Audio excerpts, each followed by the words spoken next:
તો બોર્ડનો ટોપિક છે એટલા માટે એનર્જીનું ઇક્વેશન તમને લોકોને યાદ હશે અને એના ઉપરથી હું માનું ત્યાં સુધી આગળના આપણે ટોપિક ઉર્જા સ્તર વિશે વાત કરવાની છે. તો એનર્જીનું ઇક્વેશન તમે લોકો કહેશો મને એનર્જીનું ઇક્વેશન કયું હતું? Minus Z square ME four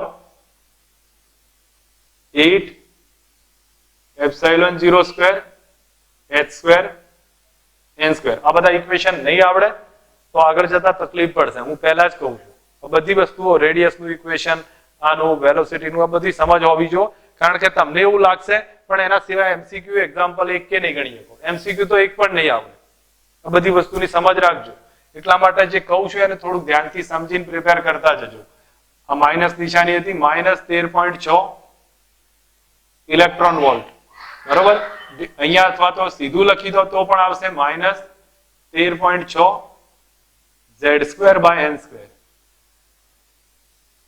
electron volt. Okay, ઠીક છે. હાઇડ્રોજન માટે લખું, જો હાઇડ્રોજન માટે લખું તો આપણે Z બરાબર કેટલા આવે છે? 1 થશે. અને E નું રિલેશન જે જોવા મળશે એ કેટલું થાય? Minus ME four 8 epsilon 0 square h square અને n square.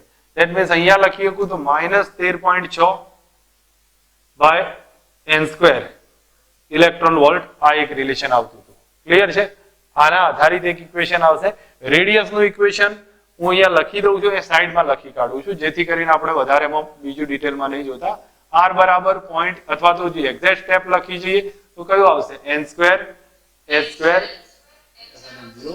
5 z square into m. Good, બરાબર. આને આપણે લખવા જઈએ તો 0.53 n સ્ક્વેર બાય z. આટલા શું થઈ ગયું? એંગસ્ટ્રોમ થશે. ક્લિયર છે? આ ધ્યાન પર રાખવાનું છે રેડિયસનું ઇક્વેશન. આ થઈ ગયું ઉર્જાનું ઇક્વેશન. હવે ઉર્જાના ઇક્વેશન આના ઉપરથી ગતિ ઉર્જાનું ઇક્વેશન, સ્થિતિ ઉર્જાનું ઇક્વેશન તમે સેટ કરી શકો છો. કાઇનેટિક એનર્જી E બરાબર માઇનસ x લેતા હતા આપણે. E બરાબર માઇનસ x, તો K બરાબર પ્લસ x થશે. That means plus 13.6 by n square electron volt થઈ જશે. સ્થિતિ ઉર્જા બરાબર માઇનસ 2x લેતા હતા. બરોબર, તો minus 2 into 13.6 divided by n square electron volt. આટલું સ્થિતિ ઉર્જાનું આવશે. આ બધા રિલેશન ધ્યાન પર હોવા જોઈએ કે જેથી આપણને કઈ ના કઈ વસ્તુનો અંદાજ આવે, કોની સ્થિતિ ઉર્જા ફાઇન્ડ કરવી છે એ અંદાજ આવશે.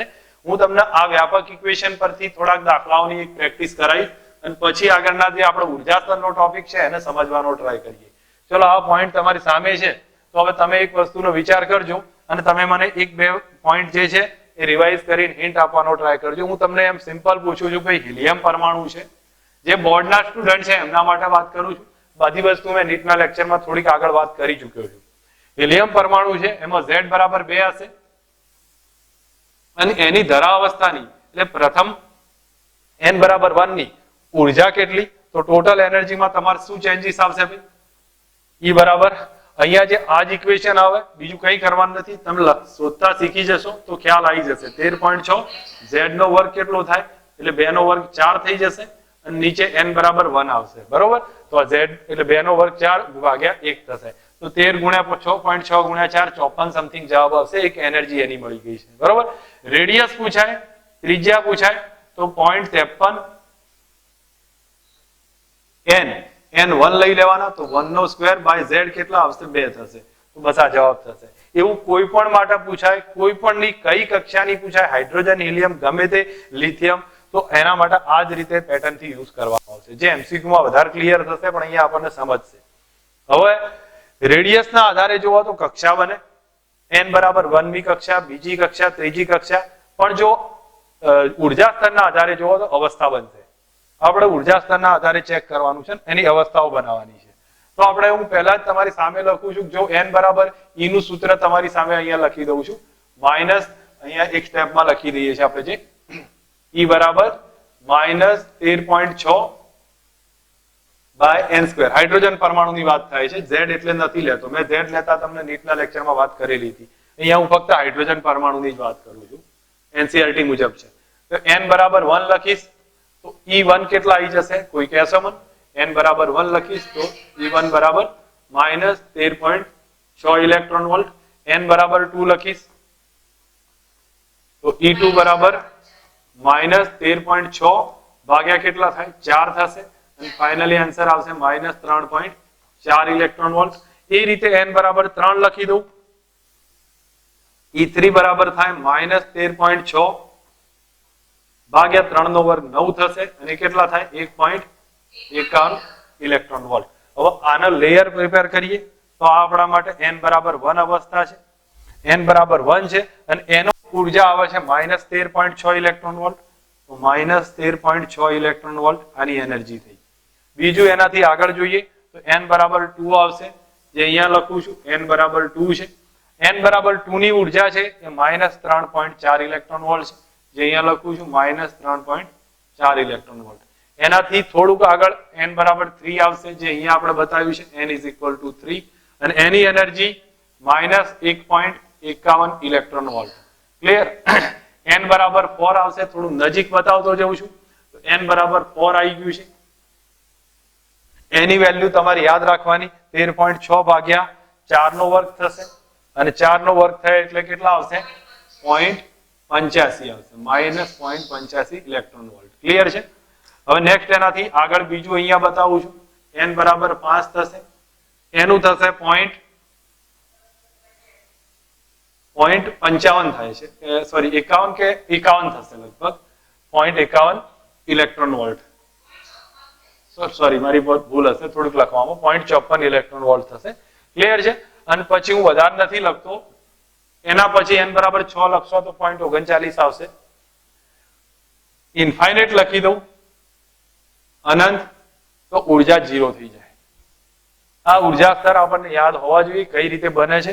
n બરાબર 1 તો એની ઉર્જા -13.6, n બરાબર 2 -3.4, 3 1.51, 4 0.85 અને 5 0.54 થશે, પછી 0.39 જેવું આવશે લગભગ અને પછી ઇન્ફાઇનાઇટ 0 લેવામાં આવશે. આને આપણે કક્ષામાં જુઓ તો પ્રથમ કક્ષા કહેવાય. કક્ષા ત્રિજ્યાના આધારે નક્કી થશે, એટલે આપણે કક્ષા કે અવસ્થાના આધારે જુઓ તો એ આપણા માટે ધરાવસ્થા થશે. બરોબર છે? હવે એના પછી n બરાબર 2 દ્વિતીય કક્ષા થાય. ત્રિજ્યાના આધારે જોઈશું તો કક્ષા મળશે અને અવસ્થાના આધારે પ્રથમ ઉત્તેજિત અવસ્થા છે, પ્રથમ ઉત્તેજિત અવસ્થા થશે. આને જોઈએ તો ત્રીજી કક્ષા અને દ્વિતીય ઉત્તેજિત અવસ્થા છે. બરોબર? એ પ્રમાણે સમજતા રહેજો. ધેટ મીન્સ અહીંયા ફાઇનલી રિઝલ્ટમાં જોઈએ તો n મી કક્ષા છે અને n-1 અવસ્થા થશે. ઓકે, બીજી વસ્તુ, આ બેનો એનર્જી ગેપ તમને યાદ હોવો જોઈએ. આ બેનો એનર્જી ગેપ 10 કેટલો થાય છે 10.2 ઇલેક્ટ્રોન વોલ્ટ. કઈ રીતે તૈયાર થાય? 13.6 ઓછા 3.4 કરી દો, 10.2 ઇલેક્ટ્રોન વોલ્ટ આવશે. આનો નાનો એનર્જી ગેપ એ યાદ હોવો જોઈએ.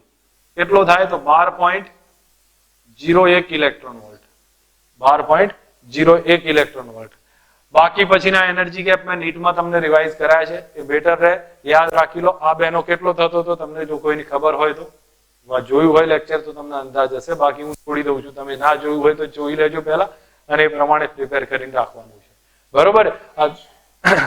ઓકે, તો આ બધા એનર્જી ગેપ આવશે. આનો નાનો 2.55, આનો 0.66 ને એ પ્રમાણેના એનર્જી ગેપ તૈયાર થતા 1.89 હતો. આ બેનો તમે ચેક કરજો, લગભગ 1.89 આવશે, 1.89 આવી જશે. આ બે વચ્ચેનો 2.55 થશે અને આ બે વચ્ચેનો 0.66 થાય.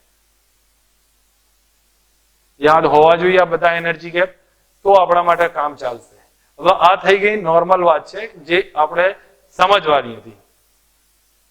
હવે હું પહેલા તમને એનસીઈઆરટી સમજાવે પહેલા થોડી વાતચીત બીજી કરું છું કે અહીંયા 2 પોઈન્ટ રિવાઇઝ કરું છું. એક આવશે આયનીકરણ સ્થિતિમાન,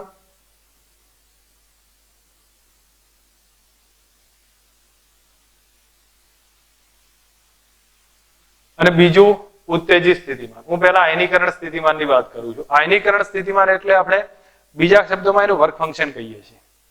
એમાં શું હોય, ઇલેક્ટ્રોનને એ જ કક્ષામાંથી બહાર કાઢી નાખવાનો છે. તો એને બહાર કાઢવા માટે બે પ્રોસેસની જરૂર પડશે, આયનીકરણ સ્થિતિમાન અને ઉત્તેજિત સ્થિતિમાન છે. બીજું ઉત્તેજિત સ્થિતિમાન આપણે સમજવાનું છે. આયનીકરણ સ્થિતિમાન કે ઉત્તેજિત સ્થિતિમાન કોઈ પણ વખતે બે કન્ડિશનની જરૂર પડશે. એક તો કાં તો એને અથડામણ કરો અથવા ફોટોન આપાત કરો. સમજો ઇલેક્ટ્રોન આ કક્ષામાં ભ્રમણ કરતો હોય, ન્યુક્લિયસ છે એની આસપાસ અહીંયા ભ્રમણ કરે છે, આ રીતની અલગ અલગ કક્ષા છે, અહીંયા ઇલેક્ટ્રોન ભ્રમણ કરે છે. હવે એને આપણે ગમે તેમ કરીને ઉર્જા આપી દીધી, તો કઈ રીતે આપી શકું? કાં તો બીજો ઇલેક્ટ્રોન આવીને અહીંયા અથડાવું, બરોબર, બીજો ઇલેક્ટ્રોન અહીંયા આવીને અથડાય તો એને ઉર્જા મળશે, અથવા પછી કઈ રીતે મળે? ફોટોન આપાત કરું, રેડિયેશન આપાત કરું, તો એનર્જી ગેપ જેટલી ઉર્જા એ શોષણ કરી લે અને પછી એ ઉપરની કક્ષામાં સંક્રાંતિ કરી દે. બરોબર. તો હવે એક વસ્તુ છે કે મારે આને પહેલાને સીધો બહાર જ કાઢી લેવો છે, એને બહાર જ કાઢવો છે. તો એના બહાર કાઢવા માટે મારે જે ઉર્જાની જરૂર પડશે એ આયનીકરણ સ્થિતિમાન થશે, અને એને મારે અહીંથી અહીંયા લઈ જવો છે, પહેલી કક્ષામાંથી બીજી કક્ષામાં લઈ જવો છે, તો એને એક્સાઇટ કર્યો કહેવાય અને એનું ઉત્તેજિત સ્થિતિમાન કહેવામાં આવે છે. હવે આયનીકરણ સ્થિતિમાન કોને કહીશું? તો પહેલી કક્ષામાં એની પાસે જેટલી ઉર્જા ખૂટે છે એટલી ઉર્જા બહારથી આપી દો, ઇલેક્ટ્રોન બહાર નીકળી જશે, તો એ એનું આયનીકરણ સ્થિતિમાન થયું કહેવાય. અને ઉત્તેજિત સ્થિતિમાન કોને કહેવાય? પહેલામાંથી બીજામાં લઈ જવું છે, તો બેની ગેપ જેટલી એનર્જી આપો, એ એક્સાઇટ થઈને પહેલામાંથી બીજામાં જતો રહેશે, ઉત્તેજિત સ્થિતિમાન આવશે. હવે ફરીથી પાછા આ પોઈન્ટ પર આવી જઈએ છીએ. ચલો, પહેલી કક્ષાનું આયનીકરણ સ્થિતિમાન કેટલું? પહેલી કક્ષામાં ઇલેક્ટ્રોન હોય તો એને 13.6 જેટલી એનર્જી માઇનસ છે, ખૂટે છે, એટલી આપી દો, એ નીકળી જશે, અનંત કક્ષામાં જતો રહેશે, ધેટ મીન્સ બહાર આવી જશે. હવે એ જ પછી બીજી કક્ષામાં હોય ઇલેક્ટ્રોન, તો એનું ઉત્તેજિત સ્થિતિમાન કેટલું? આયનીકરણ સ્થિતિમાન, આયનીકરણ સ્થિતિમાન પ્લસ 3.4, એટલી ખૂટે છે એટલી આપી દો. ત્રીજી કક્ષાનું 1.51, 0.85, 0.54 સમથિંગ એ પ્રમાણે આગળ જતું જશે. આ તમને યાદ હોવું જોઈએ, બરોબર. આમાં કઈ બીજું નવું છે નહીં. આયનીકરણ સ્થિતિમાન એટલે એની જેટલી ઉર્જા ખૂટે છે એટલી આપી દો, એ ઇલેક્ટ્રોન બહાર નીકળી જશે. ઉત્તેજિત સ્થિતિમાનનો મતલબ તમે એક હું ક્લિયર કહું છું, જો ઇલેક્ટ્રોનને પહેલી કક્ષામાંથી બીજી કક્ષામાં લઈ જવું, પહેલામાંથી બીજામાં લઈ જવું, તો એનું ઉત્તેજિત સ્થિતિમાન શું કહ્યું કહેવાય? 10.2, બેની એનર્જી ગેપ જેટલું. પહેલામાંથી હું ત્રીજામાં લઈ જાઉં તો કેટલું થયું કહેવાય? 12.01, બરોબર. પછી બીજામાંથી ત્રીજામાં લઈ જાઉં 1.89, બીજામાંથી ચોથામાં લઈ જાઉં 2.85, એ પ્રમાણે આનું આવશે. જેટલો એનર્જી ગેપ તૈયાર થાય છે એ જ આપણા માટે શું થઈ જશે? ઉત્તેજિત સ્થિતિમાન. ઉત્તેજિત સ્થિતિમાન બે રીતે હશે, સમજો. ઇલેક્ટ્રોનને ફોટોન આઘાત કરવામાં આવે તો ઇલેક્ટ્રોન સંક્રાંતિ કરી નીચી ઉર્જાવાળી કક્ષામાંથી ક્યાં જાય? ઊંચી ઉર્જાવાળી કક્ષામાં જાય. તો એ દરમિયાન બેના ગેપ જેટલી ફોટોનનું શું કરે? શોષણ કરે. એનાથી ઉલટું વિચારો, ઇલેક્ટ્રોન હાયર ઉર્જાવાળી કક્ષામાંથી લોઅર ઉર્જાવાળી કક્ષામાં સંક્રાંતિ કરે તો બેની ગેપ જેટલા ફોટોનનું ઉત્સર્જન કરે. માઇન્ડમાં સેટ રાખો હું શું કહું છું એ.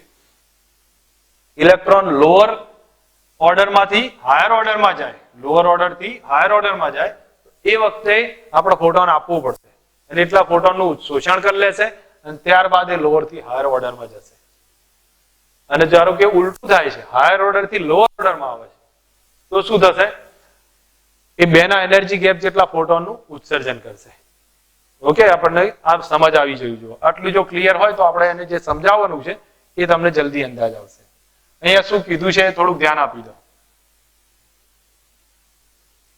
ક્વેશ્ચનમાં તમને એ જ ક્વેશ્ચન આજ પૂછાશે, ઉર્જા સ્તરોની સમજૂતી આપો, ઉર્જા સ્તરની સમજૂતી આપો. તો અહીંયા કહ્યું છે ઇલેક્ટ્રોન ન્યુક્લિયસની આસપાસ સૌથી નજીક, એટલે કયું આવે ભાઈ?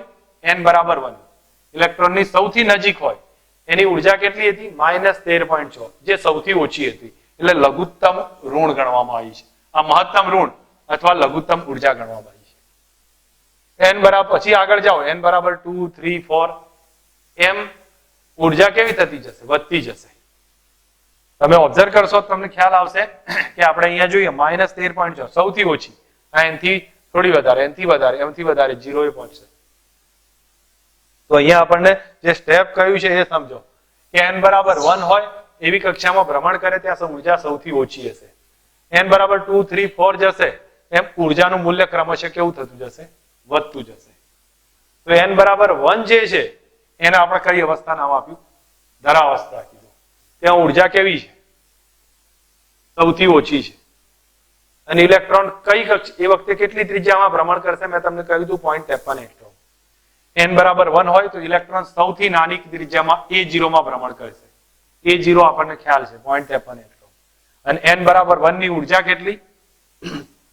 -13.6 ઇલેક્ટ્રોન વોલ્ટ. બોલો સમજ આવી જશે? પહેલો પેરેગ્રાફ સિમ્પલ છે, દરેક જણને ધ્યાન ઉપર હોવો જોઈએ.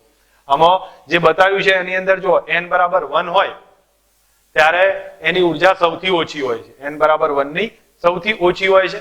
n બરાબર 2, 3, 4 માં જતા જાવ ઉર્જાનું મૂલ્ય ક્રમશઃ વધતું જશે. n બરાબર 1 ને ધરાવસ્થાને એની ત્રિજ્યા સૌથી નાની છે, એની એનર્જી 13.6 ઇલેક્ટ્રોન વોલ્ટ છે. હવે એના પછી વાત કરી છે ધરાવસ્થામાંથી એને મુક્ત કરી દેવો છે. ધરાવસ્થામાંથી મુક્ત કરવો જે ઓછામાં ઓછી ઉર્જાની જરૂર પડે એને આયનીકરણ ઉર્જા કહેવામાં આવે છે. તો આયનીકરણ ઉર્જા તમને અંદાજ આવી ગયો છે કઈ છે? મેં તમને સમજાવી હતી. પહેલાની 13.6 પ્લસમાં આવી જશે, બસ બીજો ફરક નહીં. હવે ઇલેક્ટ્રોનને મુક્ત કરવા માટે જરૂરી ઉર્જા છે એને આયનીકરણ ઉર્જા કહેવામાં આવશે. હવે એક બીજી વસ્તુ અહીંયા સમજાવી છે. આમાં શું કીધું છે? ઓરડાના તાપમાને હાઇડ્રોજન ધરાવસ્થામાં હોય છે.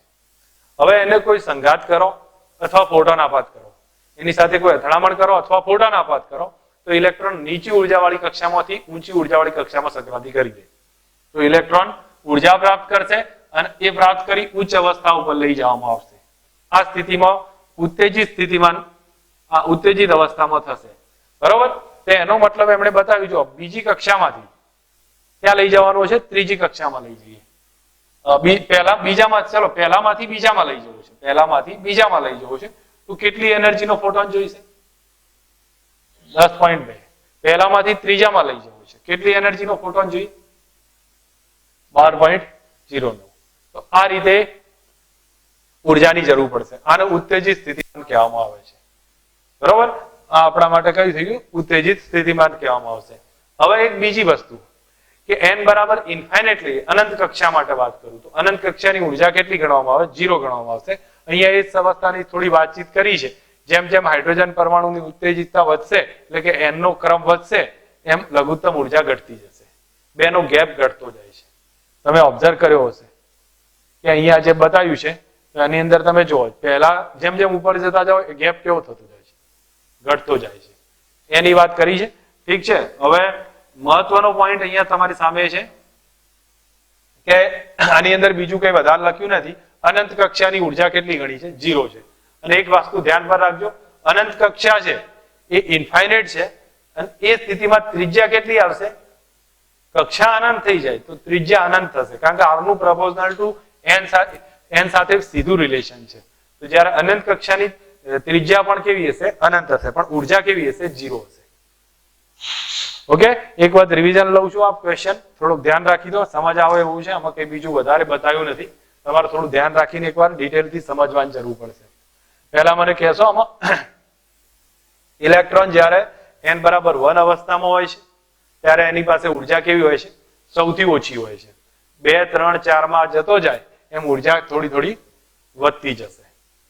ક્લિયર છે? n બરાબર 1 માં હોય એને ધરાવસ્થા નામ આપ્યું. એની ત્રિજ્યા A0 વડે કહ્યું છે. તમે ડાયરેક્ટ એનું મૂલ્ય લખો તો ખોટું નહીં પડે. એની ઉર્જા કેટલી છે? -13.6 ઇલેક્ટ્રોન વોલ્ટ. હવે ઇલેક્ટ્રોનને પહેલી કક્ષામાંથી બહાર કાઢી નાખવું હોય તો +13.6 ની જરૂર પડશે. તો કોઈ પણ કક્ષામાંથી બહાર કાઢવા માટે જે ઉર્જાની જરૂર પડશે એને આયનીકરણ ઉર્જા કહેવામાં આવે છે. અને બીજું એના પછી બતાવ્યું છે ઓરડાના તાપમાને મોટા ભાગે બધા ધરાવસ્થામાં હોય છે, પણ એની સાથે કોઈ અથડાય અથવા બીજો ફોટોન આપાત થાય તો એ સ્થિતિમાં એ નીચી ઉર્જાવાળી કક્ષામાંથી ઊંચી ઉર્જાવાળી કક્ષામાં સંક્રાંતિ કરશે અને એને આપણે ઉત્તેજિત સ્થિતિમાન કહેવામાં આવે છે. હવે અહીંયા જોવા જઈએ તો પહેલામાંથી બીજામાં આવે તો કેટલી એનર્જીની જરૂર પડે? 10.2. પહેલામાંથી ત્રીજામાં જાય તો 12.1. આ રીતે જેમ જેમ n વધતો જાય એનર્જી ગેપ કેવો થશે? ઘટતો જશે. છેલ્લે અહીંયા જેને સમજૂતી આપી છે એમાં શું કીધું છે આગળના ભાગમાં કે n ઇન્ફાઇનાઇટ થઈ જાય, n ઇન્ફાઇનાઇટ થાય તો એ વખતે ઉર્જા કેટલી હશે? 0. પણ ત્રિજ્યા કેવી થશે? અનંત થશે. બોલો સમજ આવી જાય છે આમાં? બરોબર? ક્લિયર? આ ક્વેશ્ચન ઉર્જા સ્તર સમજાવો એ સીધો પૂછાય એ રીતનું છે. બરોબર? આ તો બાકી સમજૂતીમાં મેં તમને નીટમાં લઈ લીધું છે એટલે તમારે આની કોઈ અત્યારે હાલ જોવાની જરૂર નથી. ગુજકેટા લેક્ચરમાં એને વાત લઈ લીધી છે. ઓકે, અહીંયા એક તમારા સામે એક ક્વેશ્ચન આપ્યો છે, રેખીય વર્ણપટ સમજાવવાનો છે, અને વન ટાઈપ ઓફ આ ક્વેશ્ચન આપણને પૂછાશે કે રીડબર્ગ અચળાંકનું મૂલ્ય સમજાવો, આર નું ડિટેલ મૂલ્ય સમજાવો, તો રીડબર્ગ અચળાંકનું, તો એ વખતે ધ્યાન રાખીને આના આધારે સમજજો. હવે આમાં શું કીધું છે, જો ઇલેક્ટ્રોન કઈ કક્ષામાંથી કઈ કક્ષામાં જાય છે પહેલા એ સમજી લો, તો તમારા સામે એક વસ્તુ ક્લિયર થશે. ni ક્વોન્ટમ અંક વાળી ઉચ્ચ ઉર્જાવાળી કક્ષામાંથી nf ક્વોન્ટમ અંક વાળી નીચી ઉર્જાવાળી કક્ષામાં સંક્રાંતિ કરે છે, ત્યારે ઉત્સર્જિત આવૃત્તિ કેટલી હશે? μIF છે. શું કહ્યું છે? ઊંચી ઉર્જાવાળી કક્ષામાંથી નીચી ઉર્જાવાળી કક્ષામાં જાય ત્યારે બેના એનર્જી ગેપ જેટલી ઉર્જાનું ઉત્સર્જન, મતલબ એટલી ઉર્જાવાળા ફોટોનનું ઉત્સર્જન કરશે. ખબર પડી ગઈ છે? હવે હું એની ગણતરી સમજાવું, થોડું ધ્યાન રાખજો.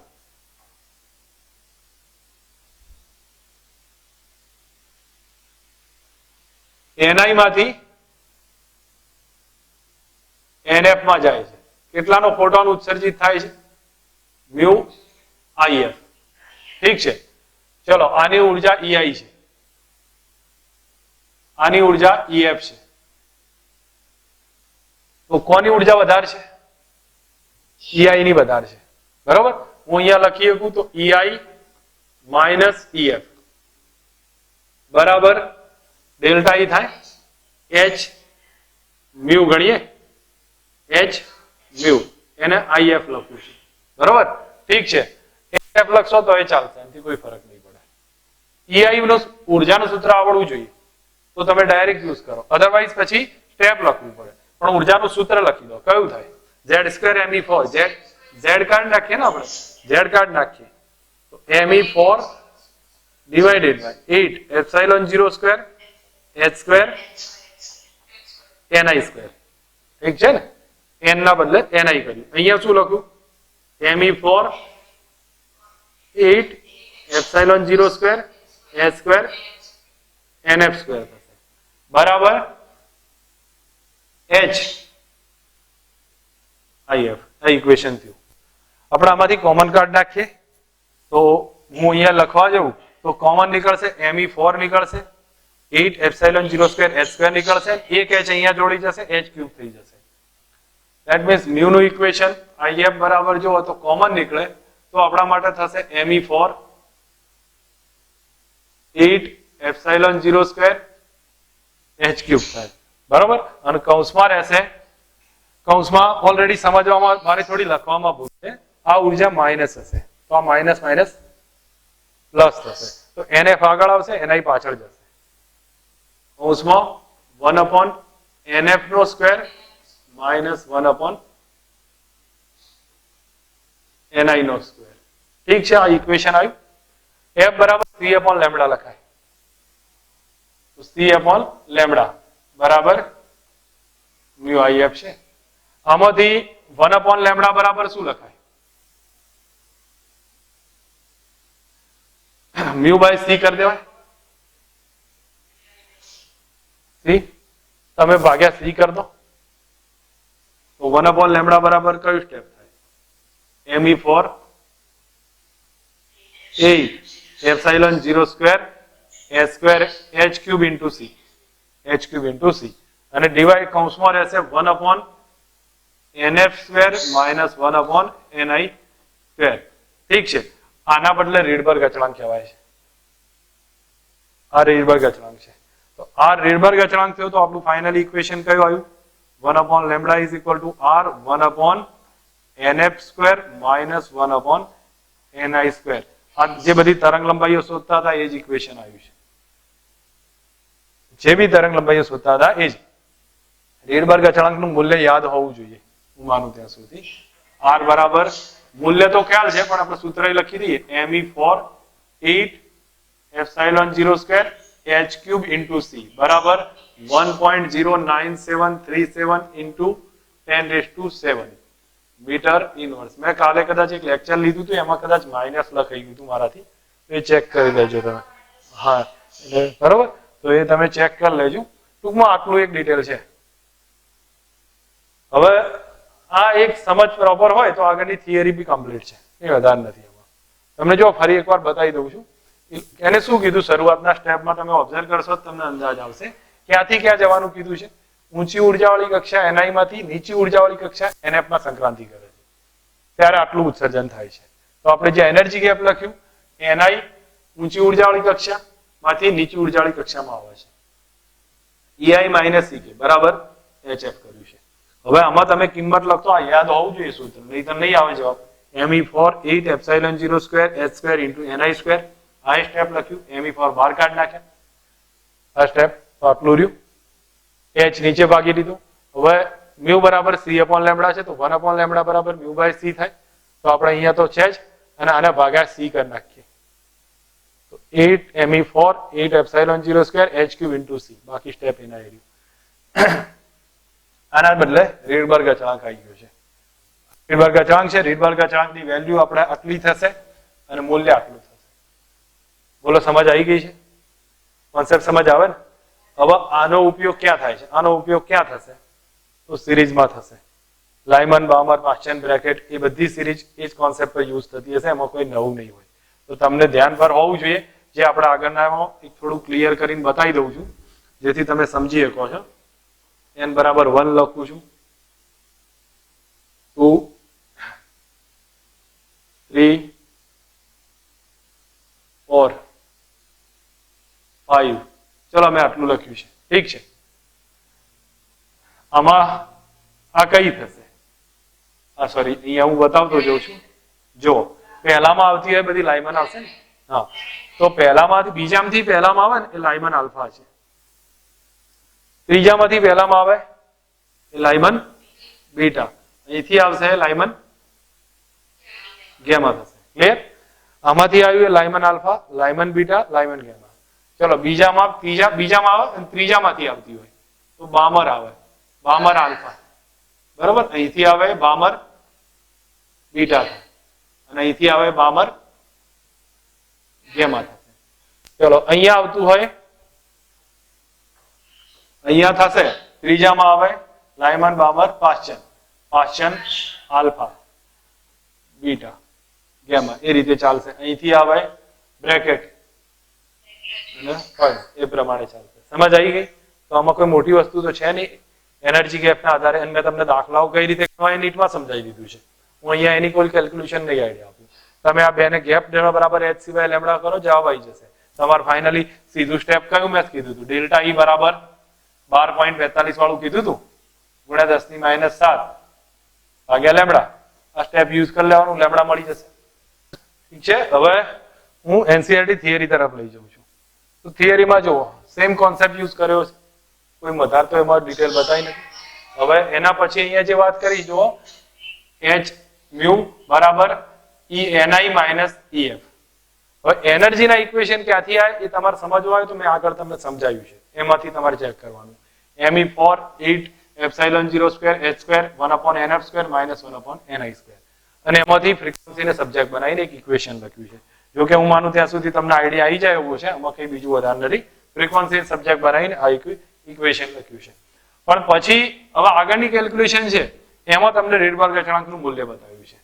રીડબર્ગ અચળાંકનું મૂલ્ય કેટલું છે? Me4 8 epsilon 0 square h cube into c. અને એનું એક 1.09737 into 10⁷ મીટર ઇન્વર્સ કહી શકીએ છીએ. પછી આગળની સમજૂતીમાં પાછું થોડુંક હિન્ટ આપી છે કે લગભગ પ્રાયોગિક મૂલ્યના લગભગ સરખું જ આવી જાય છે, એટલે એમાં બોર મોડેલને સમર્થન મળી ગયું છે. એમાં કોઈ વધારે બતાવ્યું નથી. હવે તમને આ જે વર્ણપ્રટ શ્રેણીઓ છે એમાં જે સમજૂતી આપી છે એની મેં તમને ઓલરેડી ડિસ્કસ કરી કે ધારો કે પહેલી કક્ષામાં આવતી હોય તો એ લાયમન સિરીઝ બનશે, બીજામાં આવતા હોય તો એ કયા હશે? બામર હશે, ત્રીજામાં પાસ્ચન, બ્રેકેટ અને ફંડ થશે. જેની અહીંયા થોડી સમજૂતી આપી છે કે જો NF ફાઇનલ 2 માં આવે છે, ક્યાંથી આવતા હોય? ત્રીજા, ચોથા, પાંચમામાંથી આવતા હશે, તો એ પરિણામના આધારે વર્ણપટ કોના જેવા મળે છે? બામરના જેવા મળે છે.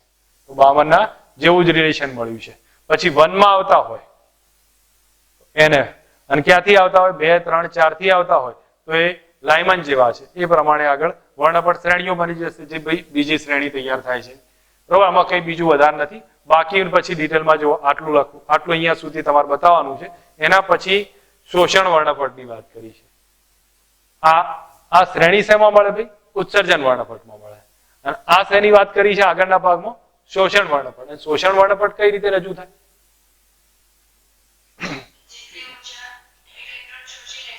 હા બરોબર, એટલે ધેટ મીન્સ નીચામાંથી ઉપરમાં જાય. આ ક્યાં આવતા હતા? ઉપરથી નીચે આવતા હતા. પેલા ક્યાં જાય? નીચેથી ઉપર જશે. ફક્ત એક્ઝામ્પલ ઓરિએન્ટેડ છે, બાકી આમાં કોઈ વધારે તૈયાર કરવાની જરૂર નથી. આટલામાં પ્રિપરેશન લેવલે કોઈ મતલબ નથી. તમારે ફક્ત એક્ઝામ ઓરિએન્ટેડ સમજવાનું છે. અહીંયા તમને એ જ વસ્તુ ક્લિયર કરીને સમજાવી છે અને હવે ઓલરેડી તમને ડિસ્કસમાં વાત કરી લીધી છે. તમે લોકો એકવાર મને અહીંયા રિવિઝનમાં લઈ લઉં છું, તમે ધ્યાન પર રાખીને આ પ્રિપરેશન સમજી લો. ક્યાંથી ક્યાં જાય છે?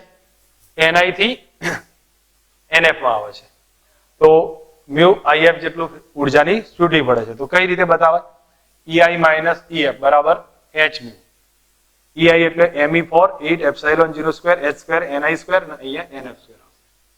એમાંથી આ કોમન કાર્ડ નાખો, આટલું સ્ટેપ રહે. F ના બદલે C upon લેમ્બડા લખી દો અને 1 upon લેમ્બડા બરાબર ભાગ્યા C કરી દો તો આ થઈ જશે. અને આના બદલે R ગણો તો આ વેલ્યુ લગભગ પ્રાયોગિકના જેટલી જાય છે. થોડીક અલગ પડે છે જે આપણે આગળ જોઈએ એ પ્રમાણે, પણ લગભગ એની પ્રાયોગિક વેલ્યુના જેટલી જોવા મળી જશે આટલી. બરોબર. હવે પછી શું બતાવવાનું છે? જો ઊંચી ઉર્જાવાળી કક્ષામાંથી નીચી ઉર્જાવાળી કક્ષામાં આવે, પહેલી કક્ષામાં આવતા હોય બીજા ત્રીજા ચોથામાંથી તો લાયમન બનશે. એ જ પ્રમાણે લખ્યું તો બીજામાં આવે છે ત્રીજા ચોથા પાંચમામાંથી તો એ બામર બનશે. પછી પાશ્ચન બ્રેકેટ એ રીતે સમજાવી દો, કોઈ વધારે છે નહીં. અને શોષણ વાળા પણ ઉલટું થશે, પણ એની આપણે અત્યારે આમાં જોવાની જરૂર નથી. બોલો, ક્લિયર થયું છે હવે? બરોબર. 2 ક્વેશ્ચન ચલાયા છે. કયા કયા? 2 ક્વેશ્ચન ચાલ્યા છે. એક ઉર્જા સ્તર બરોબર, અને બીજો છે વર્ણપટની વાત. દેખીએ વર્ણપટની વન ટાઈપ ઓફ આ ક્વેશ્ચન રીડબર્ગ અચળાંકના બેઝ ઉપર પૂછાશે. રીડબર્ગ અચળાંકના બેઝ ઉપર પૂછાશે. બોલો.